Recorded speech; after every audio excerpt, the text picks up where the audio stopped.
avy ny andro atsiarovana hoay amin'ny ora tsy ampoisimpoisina. Mbola ho avy ny andro ampahony ny fanahy embona ianao ka iodikodina. Mbola ho avy irony nenine itsako ny adalanao ankitsay teline. Mbola ho avy tsy ela akory ane mbola tsinjoko hatraty sady fa ho ranomasobe.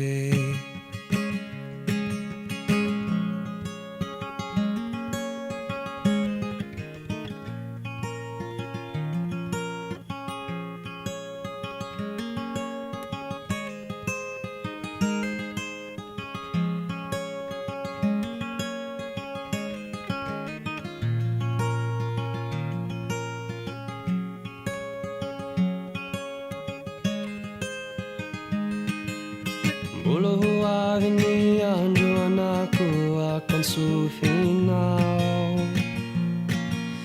ireo dinansiko say mosehinao. Mbola ho avy ny andro ivatsy ny famerim-bolanao ho hitanao ihany zany ngirina.